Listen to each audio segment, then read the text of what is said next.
Super excited to play out here for the second year in a row. It's one of the best events in the country. I mean, it's got the highest volume of high-level teams of any of these MTEs in the country. We get to play against, Gonzaga. Shoot, we easily could play two top 10 teams out here. I expect Gonzaga will be top 10 in the polls when they come out tomorrow. If that's the case, it'll be the fourth time, or I'm sorry, it'll be the first time in school history we've played four straight top 10 opponents.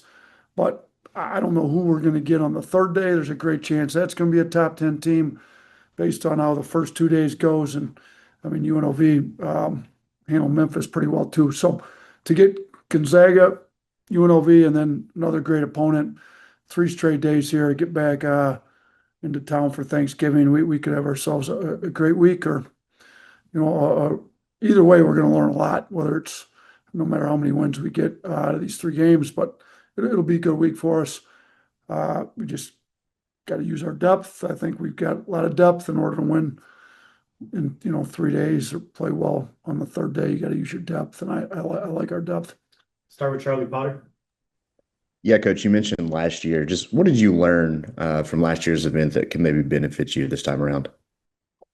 I mean, playing a team like Houston on day one, I mean, it's tough. I felt like we were the two best teams in the event. And I think if you go back and look and see how we both finished, I think that would be accurate. This year, Houston's back. We don't get them in round one. There's a chance we could get them on Wednesday, but us and Gonzaga are probably two of the top 4 or 5 teams if you look at it. I think poll-wise, we're two of the top 4. So playing one of the best teams right out of the gate, it takes a lot out of you, but you got to win the game. If you're trying to win the tournament, you can't rest your guys on day one. Like, you got to win the game. So we won the game against Houston. You look at everybody in the country that plays Houston and then go look at their next game. They usually play far inferior to what they're used to playing. I mean, it's a battle to try to beat a team like Houston. Gonzaga is similar with the way they're playing. They got big, tough, physical guys. So again, if we're fortunate enough to win the game against Gonzaga, we're going to have to get into our depth, use it. Maybe we got to use it a little bit more against Gonzaga at appropriate times. But we're for sure going to have to use our depth on Tuesday, and then Wednesday, your depth's going to really come into play. And if Trelly hadn't gone down in that Oregon game, I think we probably win it. And not to take anything away from Oregon, but he went down. He's playing really well. We had to try to figure it out on a day 3. You're playing, 3 games in short days and lose one of your starters. It was hard. So I don't know that I necessarily learned a lot, but you've got the experience of going through it in the past, staying healthy, really stressing, guys taking care of their bodies. And then us today, we've got a practice today. We get a private practice, a practice in public in front of people. Like, we got to be smart with, I mean, they only got so much energy they can use in these next 4 days. We can't burn it up on a practice day to day. So we're going to be smart with how we practice them today. Hunter. Yeah, just Gonzaga's top 10 in points allowed this season. Just what have they kind of brought, and that could be a challenge for Alabama. Yeah, I mean, they're tough, physical. They've got a veteran group. They're older. I mean, shoot, Coach Few's one of the best coaches in the country. Go look at the last 10, 15 years in college basketball. Like, there hasn't been anybody doing it at a higher level than what they've been doing it as. So I think, the combination of coaching, veteran, experienced players, toughness, they're good. I mean, they're shutting down. I mean, you look at who they played. They played Creighton. I mean, Coach McDermott's one of the best offensive coaches in the last 15, 20 years in college basketball himself. They obliterated Creighton in the second half. I mean, that game was close, and within like 4 or 5 minutes, it was a blowout. So, like, we've got, when they turned them over a lot in that stretch. So our guards have been doing a good job not turning it over. We got to continue to do a great job against some of their aggressive coverages, and they've got some defensive playmakers. We got to do a really good job taking care of the basketball, getting a quality shot up on every possession. Jalen.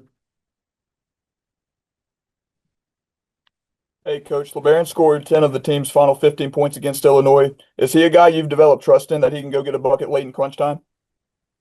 Yeah, I mean, he's done it. He's one of the most talented players in college basketball.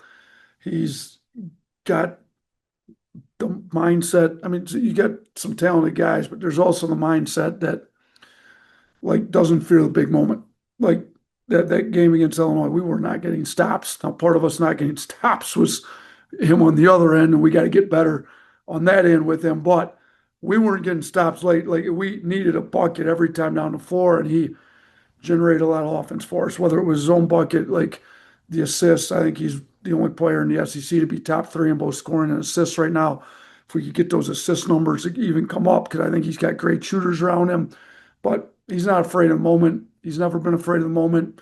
He's got that it factor about him that game's on the line, like ball in his hands, he's going to make plays. And I think we've got other guys around him that can make shots, that shoot. He goes, they decide to load up. Like we got big time shooters, we got big time players around him that can help him kind of carry that load. But yeah, he's not afraid to make a play late in the game.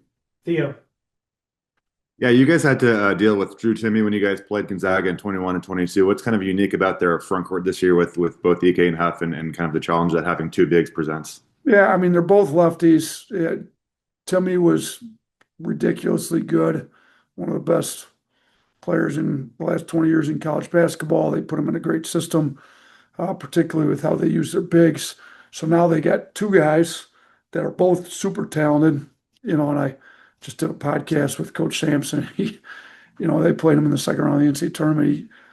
He's like, you got McHale and you got Parrish. I mean, that's a pretty good comparison.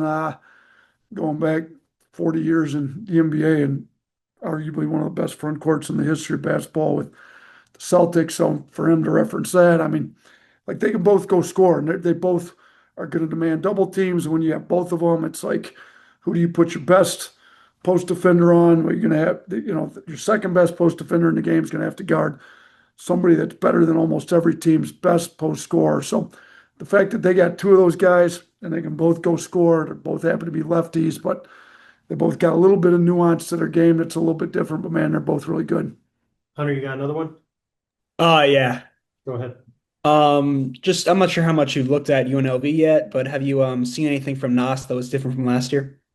Yeah, I mean, he's obviously playing, he redshirted with us. I think he's gotten physically stronger. He's still got, I mean, shoot, when he redshirted with us, he'd go get a bucket. I mean, he can really score it. I mean, I think he had a game where he had 25 points the other week for them. So I think he's gotten the chance to showcase what he's capable of doing, which is great for him. That's, why he decided to transfer there, and he's taking advantage of it. So, we did show the guys a little bit UNLV just because there's, you can't practice from Monday to Tuesday. So they do a little bit more on our offensive side, like what they do some different stuff defensively. We saw Nas in their little zone that they run, and some guys, were hooting and hollering for Nas making some plays on. He's a great kid. Everybody here loves him. And I hope he does really well. I just hope he doesn't do that well against us on Tuesday.